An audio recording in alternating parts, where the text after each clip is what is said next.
se vocês estão me ouvindo bem, me vendo bem, que esse feedback é super importante para que nós possamos fazer a melhor transmissão para vocês, tá ok? Então, assim que vocês forem chegando, me avisem sobre... Olá, professor Márcio Guido já na área. Já vou te chamar aí, professor. Beleza, Felipe, muito obrigado aí pelo seu feedback. E vamos lá. Bom, sou Fábio Damião, coordenador do IDOT Rio de Janeiro, e serei hoje o mediador dessa live.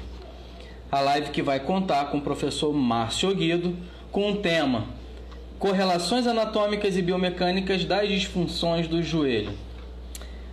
Vamos às orientações iniciais. Aqui vai ter algum momento da live que o professor Márcio Guido vai apresentar alguns esquemas. Então nós vamos precisar desativar os comentários em algum momento, tá ok? Enquanto isso, vocês podem ir mandando suas perguntas. Vai colocando aí para mim de qual unidade você é, de qual cidade você é, se você não é aluno do IDOT. E nós temos algumas orientações para passar para vocês aqui. O workshop, como aprender de forma mais eficiente, já está na terceira aula, ela já está liberada no canal do YouTube e a quarta aula vai sair na quarta-feira, tá ok? Nós temos também no canal do YouTube os comentários, a resolução dos simulados comentados pelos professores do CI. Então acessem o canal do YouTube para vocês terem acesso à resolução desses comentários, à resolução das provas do CI, as resoluções dos simulados que vocês terão lá também. Beleza, já estou vendo aqui algumas pessoas falando que o workshop tá ok. Quem está assistindo o workshop já manda um alô aí, o que vocês estão achando do workshop. Sempre ao final de cada aula do workshop, deixa um comentário lá no canal do YouTube que você está achando, dê a sua opinião, sua sugestão, que nós vamos fazer o melhor possível para sempre melhorar todos esses eventos. E aguardem que o IDOT está preparando muitas surpresas para os próximos dias, tá ok? Bom, como eu falei inicialmente, nós estamos hoje com a presença do professor CI Márcio Guido, e o tema da nossa live de hoje, do nosso encontro de hoje, é correlações anatômicas e biomecânicas das disfunções do joelho. Vou pedir para vocês, enquanto eu chamo o professor Márcio Guido, é uma tarefinha que vocês têm, que é a maneira como vocês têm de mostrar para a gente o quão importante esse evento está sendo. Então, chame as pessoas aí através do aviãozinho, seus colegas, seus amigos da fisioterapia, da osteopatia, pessoas que têm interesse nesses assuntos. E no coraçãozinho, cola o dedo no coração, cola o dedo aí no coraçãozinho para dar maior relevância para a nossa live pro IDOT, e pessoas parecidas com a gente, com os mesmos interesses que a gente, possam também assistir essa live. Estou convidando aqui o professor Márcio Guido. O professor Márcio Guido não solicitou a participação, então vou procurá-lo. Vamos lá, aguardando o professor Márcio Guido entrar aqui na live com a gente. É só aceitar aí o convite.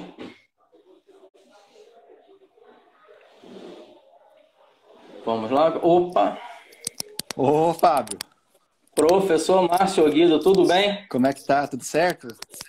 Tudo certo, professor. Pode falar. Tá me ouvindo aí? Tá me ouvindo? Eu tô te ouvindo bem. Você tá me ouvindo bem também? Tá tranquilo. Só ajusta um pouquinho. Isso, eu pedi para você ajustar sua câmera um pouquinho para cima. Que a cabeça é pequena, né, Fábio? Eu entendo. O celular deve estar a 5 metros de distância, né? Para estar nesse enquadramento aí, né? Tá lá na esquina. Tudo jóia, Fábio? Perfeito. Bom, professor, de antemão, eu queria já agradecer a sua disponibilidade, o seu tempo e o seu conhecimento que você vai passar aqui para a gente. É um prazer muito grande para eu poder estar aqui moderando um encontro com você e agradecer em nome do IDOT essa sua disponibilidade aqui com a gente. Muito obrigado por ter aceito o nosso convite.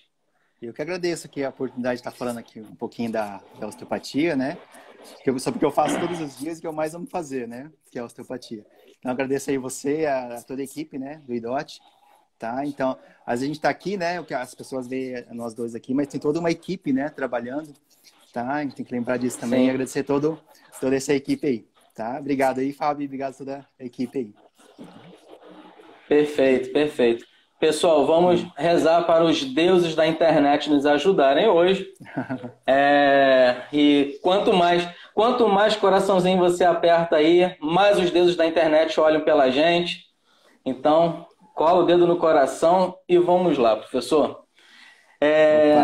Professor, eu vou começar, né, aqui com uma pergunta que é uma pergunta mais geral, né? A gente tem um tema aí relacionado à anatomia e biomecânica, relacionado à disfunção do joelho, mas eu queria fazer uma pergunta mais geral. Então, eu queria saber o que você considera mais importante quando um fisioterapeuta vai iniciar a sua formação de osteopatia? Sim, isso muitos colegas perguntam, né? Estava querendo fazer osteopatia. O que você acha, Márcio? Alguns colegas físios, né, que vêm, né, me perguntar se é indicado. A primeira coisa que eu pergunto é: você gosta de anatomia, fisiologia ou biomecânica? Tá? Esse é o principal, tá? E depois, se você gosta de recurso manual, né? Tá? O principal é você amar o que você faz, porque é o que você vai. Não tem como a gente não é só fazer osteopatia, tá? Quando você entra nesse universo, você tem que ser um osteopata, tá? Não tem como você fazer osteopatia sem ser um osteopata. Então, tem que vir, tá? Tem que ser intenso. Dificilmente você vai conseguir só fazer. Então, você tem que ser primeiro para poder fazer, tá? E o principal que eu falo, quando você... Tá dando para ouvir, Fábio? Fábio, tá dando para ouvir? Tá? E o principal que eu falo até brincando, né? O principal quando você começa a fazer a osteopatia, a principal coisa que você tem que saber é que você não sabe, tá?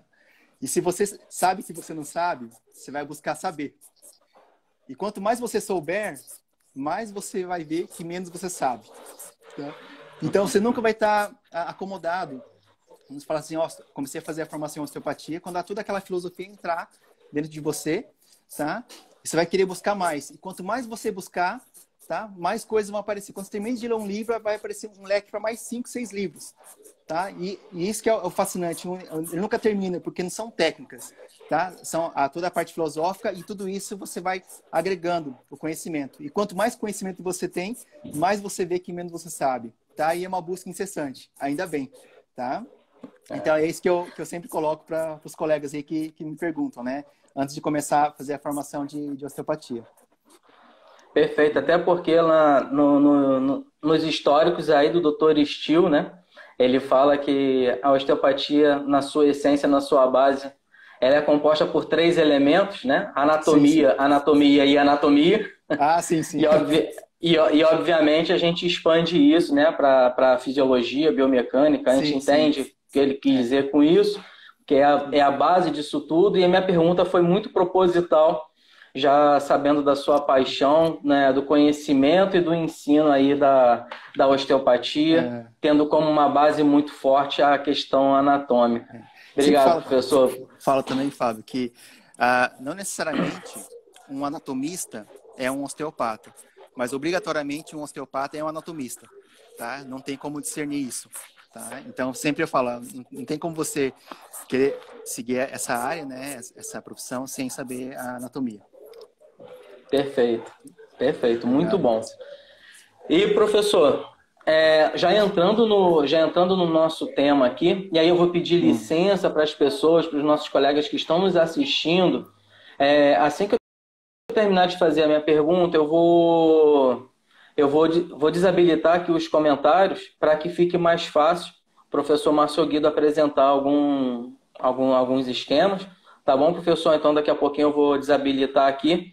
Mas eu queria saber qual é qual é o grande motivo que fez você propor, né, esse tema para a gente com relação anatômica e biomecânica das disfunções do joelho? Ah, Qual o grande motivo para que esse tema tivesse tanta importância para a gente aqui? sim, Fábio. Quando me ligaram, né, o Xande me ligou, ele me ligou pedindo se eu podia, né, fazer uma live. E ele perguntou se podia fazer alguma coisa relacionada à anatomia, né? E falei, poxa, dá para fazer várias coisas, né, com relações anatômicas.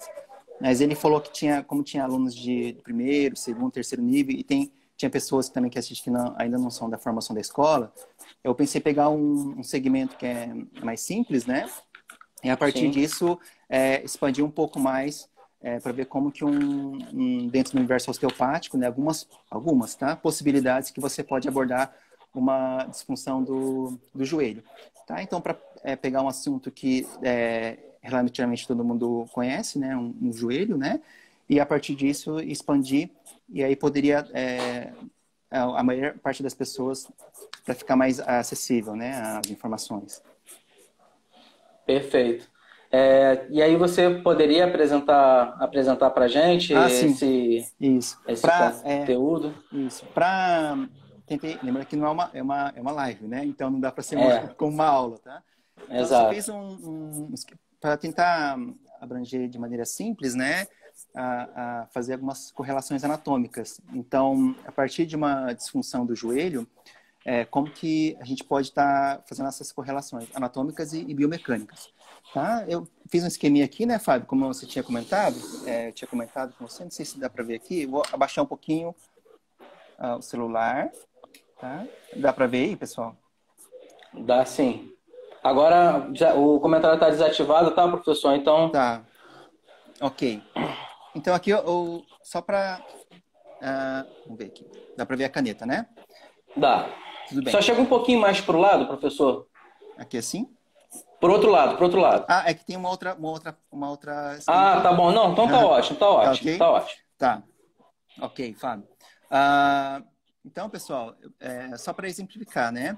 Por exemplo, como que uma disfunção do joelho você pode estar abordando e quais são as correlações anatomio-biomecânicas do corpo? Lembrando que na osteopatia a gente não trata um segmento, a gente trata sempre o corpo do paciente, né? Então, por exemplo, eu peguei uma das disfunções, tem várias disfunções, tá? De joelho. Se eu tiver um mecanismo traumático, tá? Uma pancada. Considerando aqui, ó, aqui como se fosse a pelve, tá? Aqui como se fosse os ilíacos, aqui o fêmur, tudo bem? Aqui o joelho, tá? Que a gente vai estar falando desse segmento articular. E aqui a tíbia, perna, né? E aqui o pé, tudo bem? Então, por exemplo, se eu tiver aqui, Fábio, um mecanismo traumático, ó, não sei se dá para ver aí, um trauma que vem aqui nesse joelho, tá? De lateral para medial, uma pancada aqui. Eu posso ter aqui, por exemplo, nesse joelho direito, uma disfunção, que seria uma disfunção de lateralidade interna, tá? Você tendo como uma causa um trauma que vem da região de lateral para medial, ok? Se não der para ver aí, Fábio, você me avisa, tá? Ó, Tudo certo, professor, dá para ouvir, ok. tá dando para ver bem. O que isso pode repercutir? Isso é uma das disfunções que pode estar repercutindo. Lembrando que como o celular ele está numa vista frontal, eu falo lado direito, mas para vocês eles invertem, né? É isso, né, Fábio? Tá dando para ouvir, Fábio? Tá cortando aqui. Professor, aponta o jeito para todo Sim. mundo se orientar, o lado direito e esquerdo e aponta com a caneta. Isso. Esse aqui é o lado direito para mim, tá? Esse aqui é o lado esquerdo. Tá bom, Ok? pra gente aqui também tá nesse mesmo sentido. Então tá ok. Muito bem. Se eu tiver, então, pessoal, um trauma que vem de lateral para medial aqui no joelho, eu posso ter esse mecanismo aqui, ó. Considerando aqui, como se aqui fosse o fêmur, tá? Todo o fêmur. Aqui é a tíbia, tudo bem? E aqui é a patela. E aqui em verdinho, mostrando os meniscos, tá? E aqui em azul, mostrando o ligamento colateral medial, tá? Então, a consequência desse trauma, tá? Pode gerar uma disfunção. Lembrando que uma disfunção, tá? A gente fala de disfunção em relação à alteração de posicionamento, mas uma restrição de movimento, tá? De qualquer estrutura do corpo.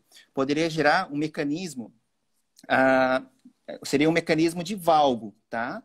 Então, tanto o fêmur quanto a tíbia, eles deslocariam para cá, gerando como se fosse um mecanismo de valgo, mas é um valgo, uma restrição de mobilidade, tá? Que está fixado aqui em valgo. É um micromovimento, um pequeno movimento, tá? Não é visível, mas a gente só consegue avaliar através de testes, tá?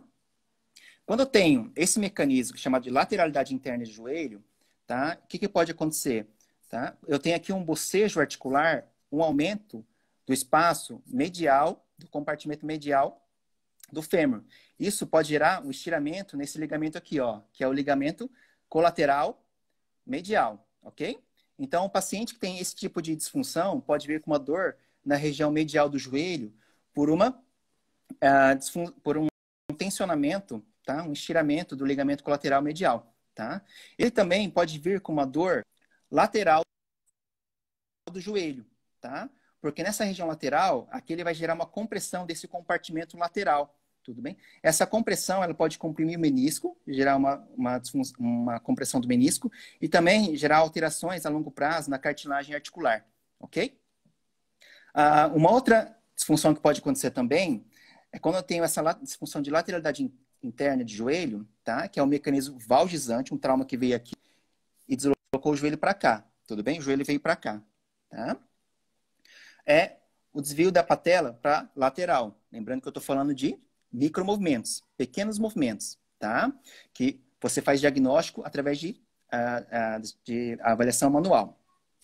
Se a patela ela desloca para lateral, eu posso ter tensões, tá, anormais sobre a região das fibras do tendão quadricipital ou aqui embaixo do ligamento patelar, podendo, por exemplo, gerar tendinites, tá? Suprapatelar, infrapatelar, tá? Sobrecargas na inserção também do ligamento patelar na tuberosidade da tíbia, ok? Além disso, o deslocamento da patela, ela pode desviar a patela para a lateral, aumentando a pressão, tá? Da articulação da patela com o fêmur lateralmente, favorecendo uma síndrome femoro-patelar, ok? Além da lesão do menisco lateral, tá? Ela pode também favorecer uma lesão do menisco medial, tá? Como que isso pode acontecer? Uma lesão do menisco medial, sendo que o espaço articular aqui, ele está maior, tá? Se você lembrar da anatomia, aqui o ligamento colateral medial, ele tem duas fibras. Uma das fibras, tá, internas do ligamento colateral medial, ela tem uma fixação aqui no menisco medial. Lembrando um pouquinho da biomecânica, quando você faz a flexão, extensão de joelho, o menisco ele tem que deslocar para frente e para trás, tá? Se ele tem que deslocar para frente e para trás e tem aqui um tensionamento do ligamento colateral medial, as fibras profundas que tensionam o menisco medial, ele pode ficar hipomóvel e gerar, por exemplo, uma lesão, por exemplo, na região do menisco medial também, tá? Então, essa disfunção de lateralidade interna poderia ter essas repercussões no joelho, tá? Então, tanto dores na região lateral, medial, anterior do joelho, ok?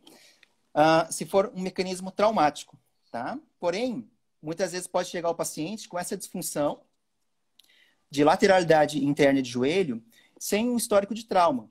Mas de onde que pode estar vindo essa disfunção? Nesse caso, nós podemos ter músculos que fixam essa disfunção, tá? Por exemplo, um músculo aqui, no próximo slide, aqui, se a gente lembrar lá das disfunções, ok?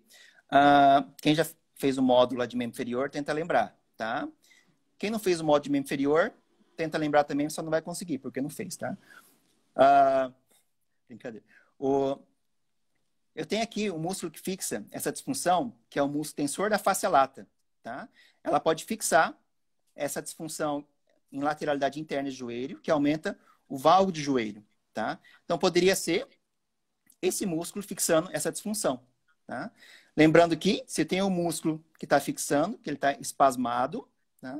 Eu posso soltar esse músculo e esse músculo voltar a se espasmar de novo, gerar uma ativação das fibras musculares dele, tá? Então, provavelmente, ele está adaptado a algo. O que pode ser? Uma outra possibilidade, tá? Não é uma regra.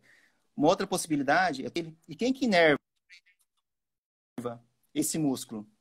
Fabio, se não der para ver aí, me avisa, tá? Então, temos aqui, ó, o músculo tensor da face lata, tá? É inervado pelo nervo glúteo superior. O nervo glúteo superior, ele sai de L4, L5, assim, ó, as fibras do nervo fibular, tá? Então, pode ser que você faz a correção articular sobre o joelho, corrige a disfunção, tá? E ele volta de novo. Opa, então a causa ali não é primária, tá? Pode ser que seja o tensor da face lata, você solta o tensor da face lata. Pode ser que o tensor da face lata, você solta ele, ele volta de novo. Então, você tem que ver quem manda nele. Quem manda nele é o nervo glúteo superior. E de onde que ele sai? De L4, L5, S1. Tá? Então, aí a gente vai abrindo, fazendo algumas correlações anatômicas. Tá? Eu sempre falo também, turma, em aula, que uma coisa é você estudar a anatomia segmentar e a anatomia sistêmica. Quando você vai para a área clínica, você tem que enxergar a anatomia de maneira diferente, que é a anatomia funcional e a anatomia clínica, tá? Que é a aplicação delas. Qual a importância de uma estrutura estar localizada ali? O que ela repercute? Qual que é a função disso? Tá? E quando essa estrutura está alterada, quais as repercussões clínicas? Então, quando a gente vai para o ambiente clínico, a gente tem que enxergar a anatomia dessa forma. Tá? Enxergando dessa forma, fica muito mais interessante da anatomia, entendendo, do que só decorar ela. Tá? Então, aqui só vou, mais do que falar de uma disfunção, eu queria que transferisse, talvez, esse conhecimento tá, para outros segmentos do corpo, para você enxergar a anatomia, não como segmentos isolados, mas todos conectados, tá? E de maneira funcional e clínica. Ok? Então, esse é o principal, mais do que falar do joelho, tá? É enxergar a anatomia dessa forma. Então, talvez você esteja pensando, puxa, se o paciente chegar com uma dor na região um estiramento do ligamento colateral medial, uma síndrome espinopatelar, tá? Uma compressão do menisco lateral, uma lesão do menisco medial, tá? Uma tendinite do tendão quadricipital. Então, será que é isso, então? Uma disfunção ali articular, fixada por um músculo, por exemplo, aqui no tensor da face lata, e se eu soltar ali, por exemplo, tem técnicas para o nervo superior, ou se eu liberar aqui esse metâmero, será que já está resolvido? Muito simples, né? Por isso que não é só isso. Tá? Então, se eu pegar aqui um outro slide,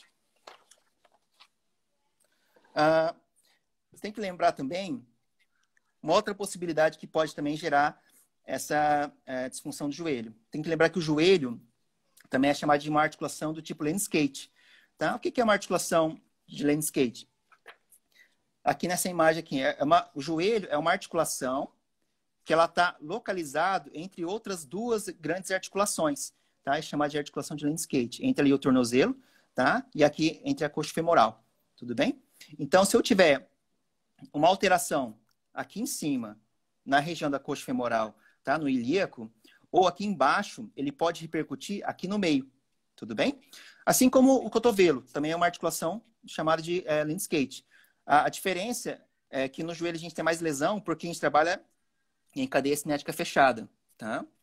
Então ela sofre uma alteração aqui embaixo, no pé, vai gerar compensações aqui em cima. E uma alteração aqui em cima vai gerar uma compensação aqui embaixo. Tudo converge para o joelho, tá? Então por isso que é uma articulação que tem muito problema, tá?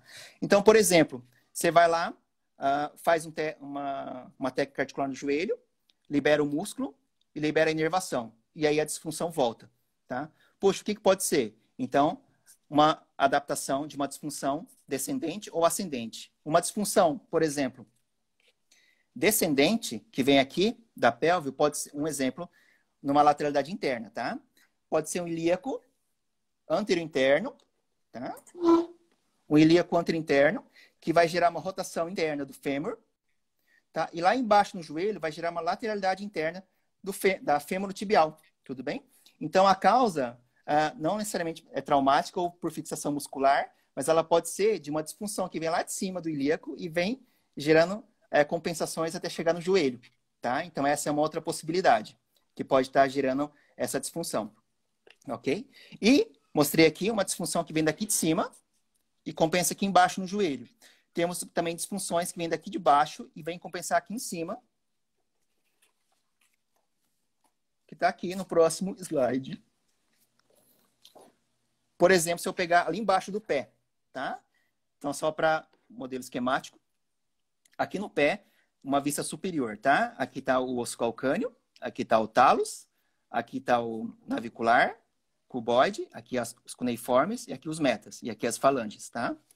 Então, eu posso ter, gerando também uma disfunção de lateralidade interna do joelho, uma disfunção que vem daqui, ó, da subtalar, em que se eu enxergar aqui a subtalar numa vista posterior, aqui como o talos e aqui o calcâneo, eu posso ter uma disfunção, uma alteração, restrição de mobilidade aqui do calcâneo em uma disfunção de antero-interna, como se o calcâneo tivesse fixado em pronação, tudo bem? Essa disfunção pode compensar lá em cima no joelho, gerando uma lateralidade interna.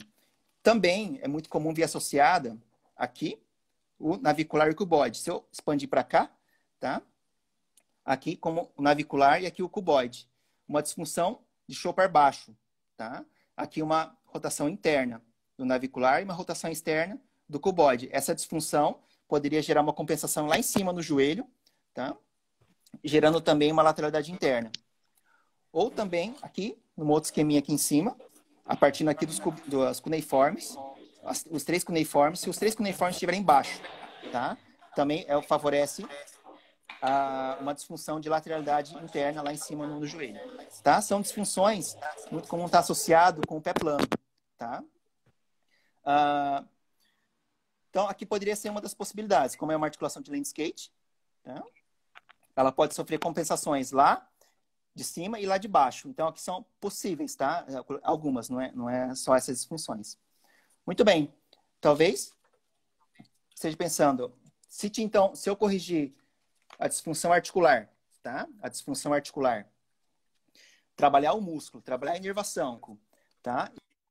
E trabalhar também os pés, então, se eu fazer isso, já está tranquilo que o joelho do paciente vai melhorar as dores apresentadas inicialmente. Não necessariamente, porque tem mais coisas, tá? Uma outra possibilidade, tá? Se você... às vezes você vê um paciente que tem ali um pé plano, um joelho valgo, tá? E uma rotação interna da coxa femoral. Você fala, poxa, esse paciente aí deve ter essas disfunções, porque você está olhando ali o posicionamento. Mas às vezes você vai avaliar esse paciente, a mobilidade está livre. Então, não necessariamente ele tem dor nessas estruturas do joelho, tá? Por uma restrição articular, mas por uma relação, e aí já da posturologia, respeitando ali uma relação podopélvica.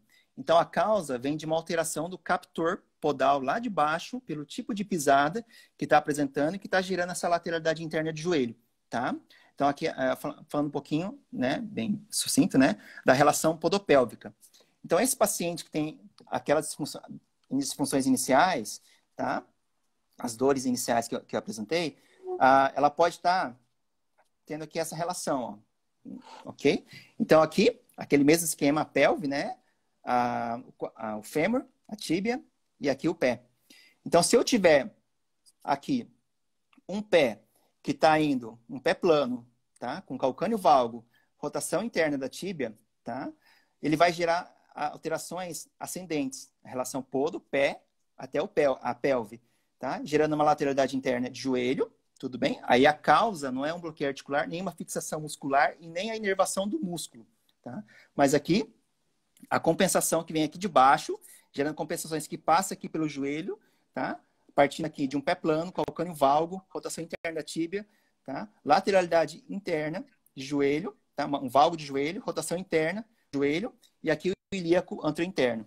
Se tiver respeitando toda essa cadeia, né, de disfunção, de alterações, tá? Você pode estar diante de uma relação podopélvica. Então, a abordagem, e não necessariamente vai ter restrições articulares, disfunções de mobilidade. Pode ser ali que você precise reequilibrar esse captor aqui embaixo, podal, para corrigir até aqui em cima, essa cadeia ascendente. Tá? Muito bem. Será que se eu fizer tudo isso, então é suficiente? Aqui eu fecharia tudo para tentar corrigir as possíveis dores no joelho associado com essa lateralidade interna? Seria muito simples. Então, não é só isso, tá? Uma outra possibilidade que pode ter com isso? Se o paciente estiver ali, por exemplo, também associado com o captor, né? Mas todo o membro inferior, se o paciente tiver uma perna curta, verdadeira, tá? Uma perna curta verdadeira, ela pode também gerar dor no joelho, tá? Agora a pergunta é, uma perna curta verdadeira homolateral a dor no joelho ou contralateral a dor no joelho? Tá? Se você pensou no lado homolateral, a dor no joelho, você acertou, tá? Agora, se você pensou do lado contralateral do joelho, a perna curta, também acertou, tá? Porque tem essas duas possibilidades, ok? Só se você não pensou nada, aí você errou, ok? Então, aqui, ó. Se eu tiver aqui um outro modelo esquemático, dá para ver, né, Fábio? Não sei se tá... Dá para ver, né? Qualquer coisa você me dá um feedback, tá, Fábio? Se não estiver dando para ver, tá? Ó. Então, aqui mostrando uma perna curta, tá? Uma perna curta do lado direito. Lembrando que a disfunção tá aqui, ó, no joelho. Se eu tiver uma perna curta aqui, desse lado aqui, uma das possibilidades de compensação é essa pelve, do mesmo lado da perna curta, ela tá mais baixa. Ela fica mais baixa em relação a essa. Então, aqui eu vou ter uma pelve mais baixa e aqui uma pelve mais alta, tá? Alguns pacientes, eles podem vir, o tronco, ele pode desviar, ó, o eixo da coluna, o tronco dele desvia homolateral à pelve mais baixa. Quando ela desvia para o mesmo lado, aqui é o centro de gravidade, desloca para o mesmo lado da perna curta, tá? A projeção do centro de gravidade, não sei se dá para ver aqui, Fábio, ele vai cair, mas do mesmo lado do joelho direito, por exemplo, aqui, tá? Então, essa pelve mais baixa, o paciente, o tronco vai todo inclinar para o mesmo lado da pelve mais baixa, tá? E o centro de gravidade desloca junto e o peso vai incidir mais sobre esse membro inferior e também aqui sobre esse joelho. Então, uma perna curta, por exemplo, aqui do lado direito, pode gerar uma dor do lado direito, ok? Todo paciente, então, que tem uma perna curta direita, pode gerar dor no lado direito? E se tiver uma dor perna curta esquerda, vai gerar uma dor do lado esquerdo? Não necessariamente, ok? Por exemplo, se eu peguei um outro caso aqui, tá? Nesse caso, é um paciente que tem uma perna curta do lado esquerdo. Se você observar no consultório, às vezes pode ver paciente dessas duas formas, tá? Se tiver uma perna curta do lado esquerdo, então nesse caso é curto, tudo bem? Esse lado está mais curto. Qual que é a diferença aqui? Se você olhar aqui, ele não tem uma diferença na pelve, ou a diferença é muito, muito pouca, tá? Se tem essa perna aqui do lado esquerdo mais curta e a pelve está muito pouca diferença, é porque algum lugar compensou. Então, pode ter ocorrido compensações, por exemplo, no joelho ou lá no pé, para tentar igualar a altura da pelve. E o paciente ele vem com um valgo de joelho e um pé plano, com um mecanismo compensatório de uma perna curta contralateral. Tá? Então, quando chegar um paciente com uma dor, tá, né, no joelho, associada àquelas disfunções, lembrando que tem várias disfunções de joelho, tá? Eu peguei a partir de uma. Tá? Você pode estar diante desse caso aqui ou diante desse caso aqui, ok? Essas duas possibilidades em relação à perna curta. Tá? Muito bem. Então, se eu considerar todas essas possibilidades, tá? A perna curta, o trauma, as fixações musculares, a inervação das fixações musculares, então eu vou abordar todas as possibilidades do joelho? Não, seria muito simples dessa forma, tá? Existem outras possibilidades, lembrando que quando tem uma perna curta homolateral, a pelve mais baixa, o tronco pode deslocar para o lado da pelve mais baixa, tá? Quando que isso também pode acontecer? Se eu tiver, por exemplo, aqui, ó, nesse caso aqui, tá? Aqui tem a pelve, tudo bem? Da mesma forma. E aqui, ó, estou mostrando aqui. Não sei se dá para ver, Fábio. Aqui. Eu tenho aqui se eu tiver uma cicatriz cirúrgica, o paciente fez uma apendicectomia, tá? Essa apendicectomia vai gerar uma cicatriz, pode ser patológica, tá? Gerando aqui uma retração de tecido. Essa retração de tecido, o corpo vai tentar abraçar ele. abraçar essa retração de tecido, puxando, por exemplo, o tronco mais para o lado da cicatriz e o centro de gravidade mais próximo da cicatriz. E a cicatriz estando do lado direito, o centro de gravidade, ela também vai cair, incidir mais sobre o membro inferior do lado direito. E se chega mais carga no membro inferior do lado direito, vão ter mais sobrecargas articulares, podendo gerar, por exemplo, dores no joelho. Tudo bem? Uma outra possibilidade que pode também gerar alterações, deslocar o centro de gravidade. Aqui. Vocês dá para ver, Fábio? Se não dá para ver, você me avisa, tá? Ó, então, considerando aqui a pelve, e aqui todo o membro inferior, tá? E aqui toda a coluna, ó. A coluna está aqui. E aqui está a cabeça do paciente. Tudo bem? Aqui eu coloquei um sinal de mais e menos, representando o sistema labiríntico. Tá? Então, aqui eu tenho... Se eu tiver um labirinto, tá?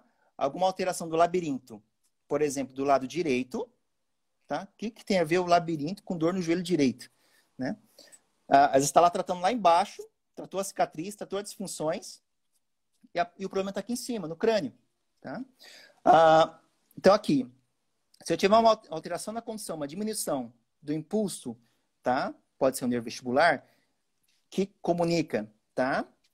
A posição da cabeça, tá? Do paciente, uma diminuição da condução desse lado direito, o sistema nervoso central pode interpretar que o corpo ele está caindo mais para esse lado, para o lado que a condução está maior. Para não cair, tá? É uma falsa informação, ele ativa o quê? A musculatura do mesmo lado, tá? Para tentar não deixar cair. Se ele ativar a musculatura do mesmo lado, ele pode arrastar o centro de massa para o mesmo lado, nesse caso aqui do lado direito. Se o centro de gravidade vai mais para o lado direito, a força que vai incidir, tá? Vai incidir, em vez de incidir no meio da base da ação, ele vai incidir mais sobre o lado direito, podendo gerar sobrecargas articulares do lado direito, tá? Então, não é só, tá? O desvio do tronco, do centro de gravidade, não é só uma pelve mais baixa, uma perna mais curta. Pode ser de uma cicatriz, que está desviando o centro de massa, tá? O centro de gravidade. Pode ser o labirinto, que está mandando uma informação anormal, assimétrica, e ativando músculos de um lado, e isso puxando o centro de gravidade para um lado, por exemplo, aqui para o lado direito, e esse centro de massa, ele vai projetar, vai gerar mais carga do mesmo lado da projeção do centro de gravidade. Tudo bem? Ok, então se eu ver um paciente que tem um desvio do centro de gravidade, vai ser uma pelve mais baixa, um labirinto, ou uma cicatriz cirúrgica? Seria isso? Não. Tem muito mais coisa, né? Então, por exemplo, uma outra possibilidade, que também pode deslocar o centro de massa para um lado ou para o outro, por exemplo, alterações sobre o crânio. Tá? Esse desenho bem bonito, tá? É um crânio, ok? Então, aqui um crânio, um olho, tá? Nariz, a boca, e aqui uma orelha, e aqui uma outra orelha, tá? Se você, no universo osteopático, né? Esse aqui, para quem já fez a crânio, você observa que tem uma alteração no tamanho do olho, da orelha, tá? Que seria uma escoliose craniana, uma lateroflexão, rotação aqui, no caso a direita, tudo bem? Então, poderia ser esse paciente que vem com essa alteração, e essa alteração pode gerar, essa escoliose craniana pode gerar compensações abaixo, gerando compensações na coluna e deslocando o centro de gravidade, tudo bem? Essa compensação também no crânio, essa alteração no formato do crânio, tá? As disfunções cranianas, pode também alterar, se eu pegar aqui, Fábio, não sei se dá para ver, Fábio? Alterar aqui a oclusão. Então, o crânio pode alterar a oclusão. A oclusão alterada, tá? Se você já fez o módulo de captor, manducatório, ou o módulo de ATM, você vai lembrar lá que quando você tenta morder os dentes, uma posição da cabeça, você tem um contato. Se você mudar a posição da cabeça, vai ter um outro contato, tá? Então, mudando a posição da cabeça interfere na oclusão. Tá? E se você tiver uma alteração da oclusão, o sistema nervoso central vai ativar os músculos, tá? Da região cervical para tentar posicionar a cabeça, tá? Que vai gerar compensações, tá? Abaixo descendentes, que pode mudar, gerar sistema de tamponamento, né? Da posturologia, que pode mudar ali o centro de massa. O centro de massa pode deslocar mais para o lado direito. Deixa eu dar uma acelerada aqui, né, Fábio? 19h40. Tá? Um outro fator que pode alterar também são os olhos, tá? Nesse caso aqui, ó, tem um olho mais baixo que o outro. Se eu tiver um olho, a simetria dos olhos ou dos músculos dos olhos, tá? Vai gerar também compensações sobre toda a coluna, tudo bem? Descendentes, que vai deslocar o centro de massa para algum lado, tudo bem? Se ele desloca o centro de gravidade para o lado direito, vou gerar uma sobrecarga mais para o lado direito. Ou o próprio crânio mesmo, como está nesse desenho aqui, tá? Então, uma disfunção craniana, depois gerando disfunções descendentes lá para baixo e mudando ali o centro de massa. Então, também é uma possibilidade de gerar uma dor no joelho. Ok? Muito bem. Então, seria só isso as possibilidades? Não, teriam mais, né? Se eu pegar aqui, ó, nesse esquema aqui, não sei se dá para ver, representando aqui uma setinha em vermelho, o músculo adutor, tudo bem? Se eu ativar o músculo adutor, eu posso também gerar uma lateralidade interna de joelho. Opa, talvez você deve estar pensando aí. Mas é o adutor que fixa uma disfunção de lateralidade interna ou o músculo que vem aqui do lado do tensor da face lata? Tá? Se a gente considerar, tá, o músculo tensor da face lata, tudo bem? Vamos botar os neurônios aí. Se a gente ativar o tensor da face lata em cadeia cinética aberta, ela vai gerar esse vetor de força e vai puxar a tíbia lateralmente.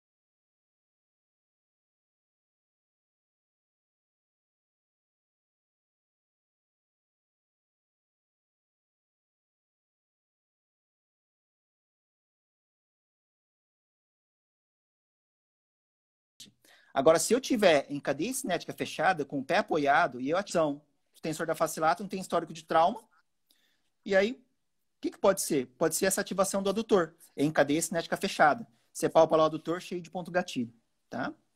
Que pode estar gerando também, puxando o fêmur em cadeia cinética fechada, o joelho para medial, ok? Nesse caso, muito simples. Você vai e libera o adutor. A técnica é muito simples, liberar um adutor, tá? Estamos com tempo aí, Fábio? Tá, né? Certo, professor. Ok. Então, aqui, ó, se eu ativar o adutor, da mesma forma, adutores, às vezes eu libero o adutor e o paciente volta de novo com essa disfunção. Opa, eu tenho que lembrar. Quem inerva os músculos adutores? O nervo obturatório. Eu tenho técnicas que fazemos sobre o nervo obturatório e também de onde ele sai, L2, L3, L4. Alguma disfunção que tenha em L2, L3 e L4. Ok? Opa, se eu libero, então, observe que o paciente tem uma ativação do adutor, libera o adutor, com técnicas que vocês tenham, né? Libera o adutor, libera o nervo e libera aqui o segmento. Pode ser que ele volte de novo o adutor a ativar. O que pode ser? Tá? Várias possibilidades. Uma delas, por exemplo, se eu tiver, tá, por exemplo, uma tensão.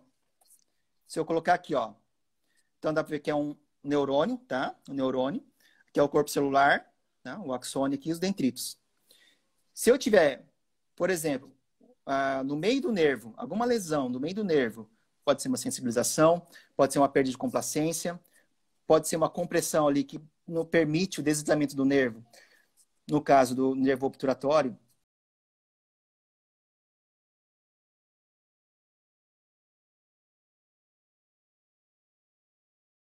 Nesse caso, tá? Para proteger esse nervo,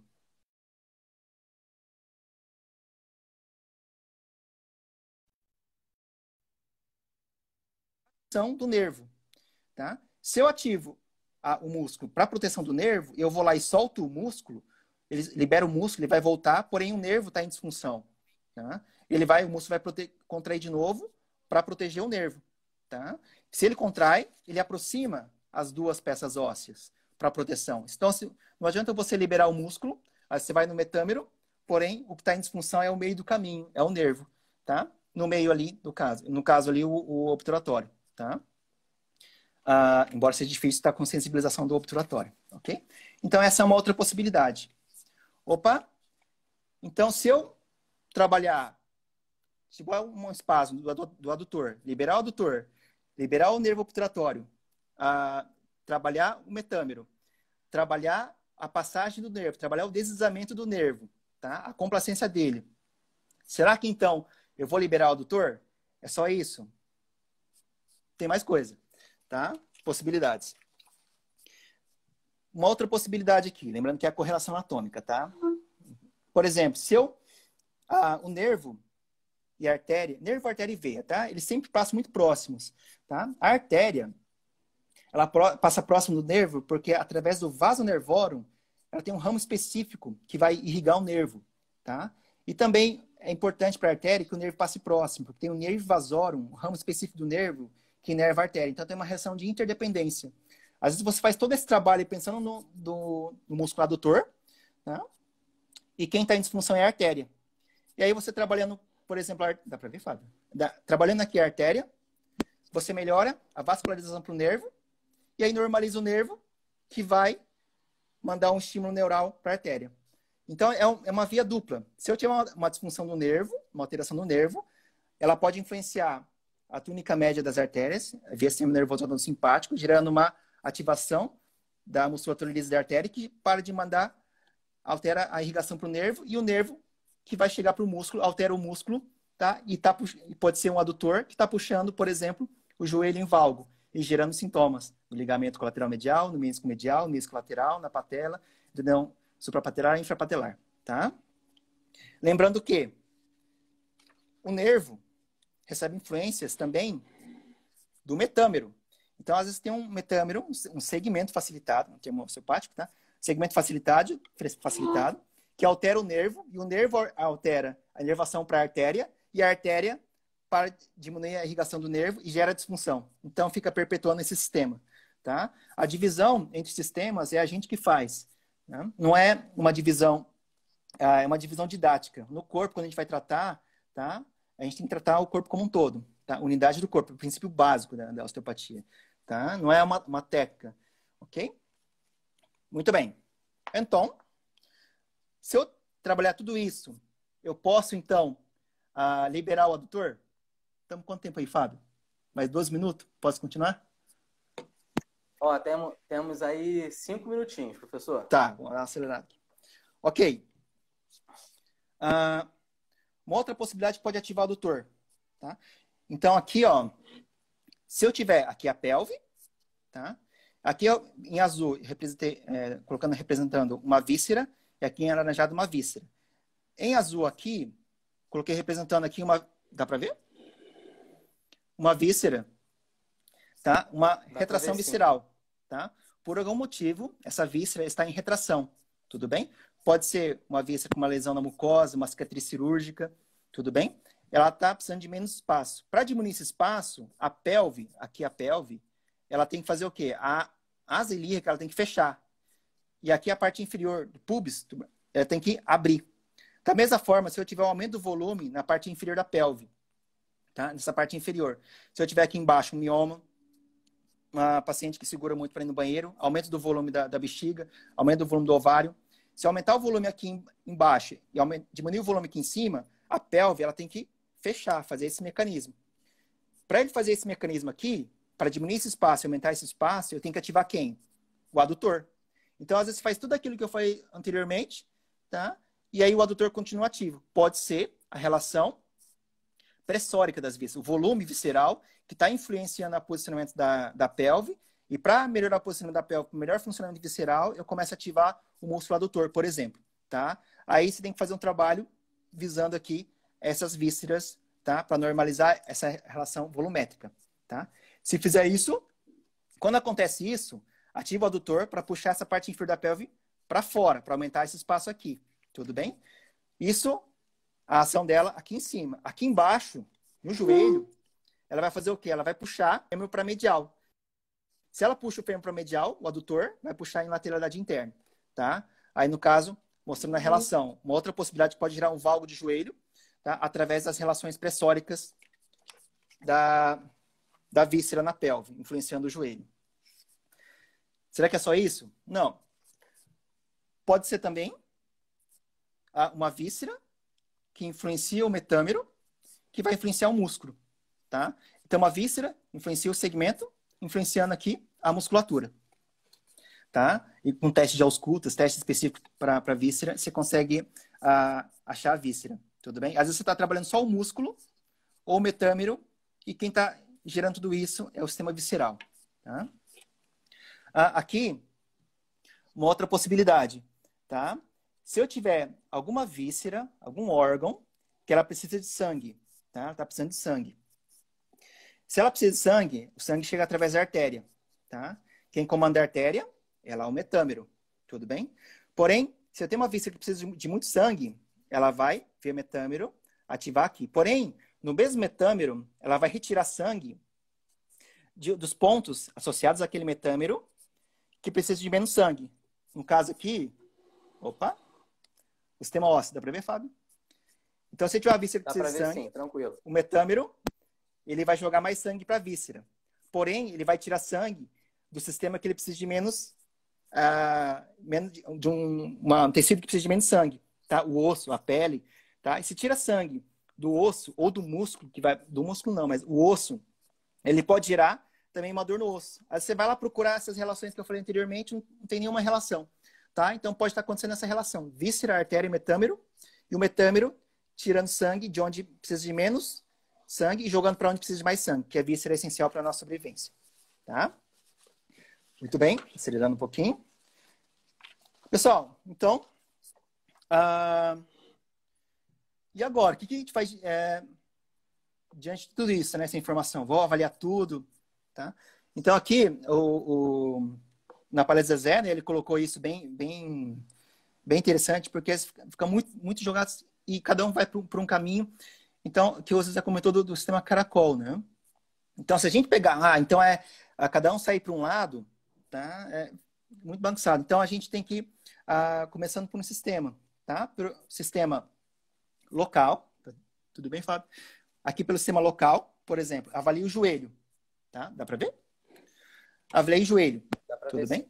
Avalie as disfunções de joelho, tem testes, né? O teste de neutro, avalie os músculos, e a partir dos testes locais, trato a região, eu vou para o sistema, aqui, um caracol, né? Saí do sistema local, tá? Eu venho aqui, tratei aqui, eu vou lá para o sistema expandido correlacionado ao metâmero, tá?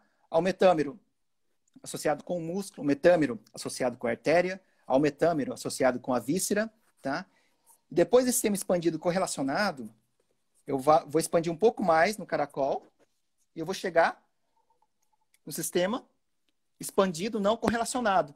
Tudo bem? Que são todos sistema labiríntico, alguma víscera que não tem uma relação metamérica, tá? E aí eu vou para outros sistemas daí, tá? Então, às vezes, quando a gente vê falando as possibilidades, pessoal, não são só essas que eu coloquei, são inúmeras. E às vezes a gente não consegue fazer uma relação, tá? Então, aqui, com a pequena experiência da Zé, né, de quase 30 anos, de osteopatia, e observando a clínica escola, tá? Criando aqui o sistema caracol, né? Hierarquia dos tecidos. Então, você consegue organizar, tá? A partir de um ponto e vai abrindo até abranger todos os sistemas, tá? Lembrando que a primeira frase que eu falei, né? O mais importante quando você começa a fazer a formação em osteopatia é você saber que você não sabe. Se você souber que você não sabe, você vai buscar saber. Mas à medida que, quanto mais você souber, mais você vai ver que menos sabe. Tudo bem? Então, você vai buscando, o conhecimento vai ser enorme, gigantesco. Tá? Isso que eu falei de anatomia e biomecânica. O professor Matheus falou da relação nutricional, a professora Ana falou da relação dos reflexos primitivos, fantástico. Tá? A norma. Então, o universo é infinito. Tá? Mas ordenando dessa forma, você consegue expandir e abranger o sistema de maneira sistemática, ok? E mais do que nessa palestra, já está acabando o tempo, né? Mais do que falar de uma dor no joelho, tá? Eu queria falar dessa relação de você enxergar a anatomia não como decorar uma estrutura anatômica, mas você olhar para aquela estrutura e pensar, por que ela está ali? Por que ela tem aquele formato? Qual a importância dela para os segmentos adjacentes? Qual a relação daquela estrutura com o que está em volta, com outros sistemas? Tá? Então, com a palestra, e lembrando que eu falei de uma disfunção do joelho, lateralidade interna, partindo dali. Tem uma lateralidade externa, lateralidade da tíbia, posterioridade da tíbia, rotação interna e externa da tíbia, tem várias, tá? A partir desse ponto. Então, as possibilidades são infinitas, mas o principal é você enxergar um pouco mais a anatomia dessa forma. Então, no horário, Fábio. Agora, deu acelerado aqui. Bom. Ótimo. Beleza, Fábio. Agora você tem Não... que ativar, né, vou ativar aqui os comentários para... Não sei se o Fábio saber. ficou... Não sei se deu para... É que eu fui falando, mas não sei se apareceu as imagens. Não, apareceram sim, tudo tranquilo. Ficou, como a gente tinha conversado, ficou invertido, Tá. mas nada que comprometesse o entendimento. Excelente. Para lembrar para as pessoas que estão nos ouvindo, que estão nos vendo, nós temos... Essa live vai ficar durante 24 horas aqui no perfil do IDOT Oficial. E depois, e amanhã, ela já está disponível no YouTube e também no IGTV. Então, independente se... A gente avisa lá na comunicação para pegar papel e caneta que, apesar de não ser o objetivo substituir uma aula, que não é isso, mas a riqueza de informações que nós encontramos nessas lives, e hoje não foi diferente, se você pega, anota, faz todas essas correlações, o quanto que a gente ganha clinicamente, quanto que a gente ganha para a nossa experiência clínica, ou então para os nossos estudos, isso é fenomenal. Então, professor, por isso e pela sua disponibilidade, eu agradeço mais uma vez, assim, foi realmente sensacional. Ô, Fábio, eu que agradeço. Nosso tempo de 1 hora é curto, né? Meio casos assim, onde eu recebi aqui um comunicado que, se deixar, a gente fala aqui até amanhã de manhã. Então, assunto não falta, né? Assunto não falta. Então, agradeço, Fábio. Eu gostaria de... Muito obrigado mesmo, professor. Espero que esteja tudo bem aí com vocês. Nesse tranquilo. período de quarentena, você doar o seu tempo e seu conhecimento aqui pra gente foi sensacional. Fábio, eu agradeço. Eu estava até preocupado dos meus pequenos passar correndo aqui, minha esposa passa correndo aqui atrás, mas está tranquilo. Já faz que nem eu, deixa amarrado no quarto. Tá lá no quarto. Ô, Fábio, tem mais 2 minutinhos, né? Tem mais 2 minutinhos. Peraí, Peraí, só um pouquinho. O que esse cara vai arrumar, hein?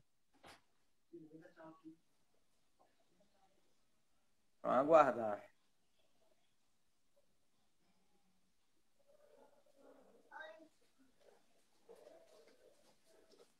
Aí, dá tchau pro pessoal aqui, filho. Tchau. Tchau.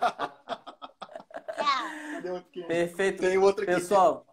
Ih, rapaz, vai chegar um monte. Olá. Ficaram bonitinhos aqui. Ué, eu posso dela. Então, olha. Ela vai ficar aqui. Tem outro pequenininho lá, Então... mas tá quase dormindo. senão não dorme mais, né? Então, Eu pessoal, posso vamos aproveitar então. Olhar. Tirar o nosso print aqui. A gente tira o print. Quando você for postar, você vai marcar lá o professor Márcio Guido, vai marcar o IDOT Oficial e também vai aproveitar para marcar a sua unidade. Tá ok? Tô fazendo isso aqui. Ih, rapaz, espera aí. Outro print agora, hein? Só tem 2. Dá tchau. Tchau, pessoal. Tchau, pessoal. Beleza, Fabio. Obrigado, pessoal do IDOT. Valeu, um grande abraço. Pessoal, não esqueçam o workshop Como Aprender de Maneira Mais Eficaz está no YouTube. As correções do CI comentadas pelos nossos professores também está no YouTube. E não deixem de postar. E lá no post do professor Márcio Guido, aqui no IDOT Oficial, e dizer o que você achou dessa live. Isso é muito importante para a gente. Dá a sua sugestão, deixa o seu comentário, deixa o seu elogio, que a gente vai gostar muito de receber o seu comentário. Professor e família, grande abraço. Só mostrou 2, né? Tem mais aí? Tem mais quantos aí? Não. Já deu 2 já. Então tá bom, professor. Gente. Um grande abraço, boa noite a todos. Até mais. Tchau. Obrigado. Tchau. Obrigado, pessoal.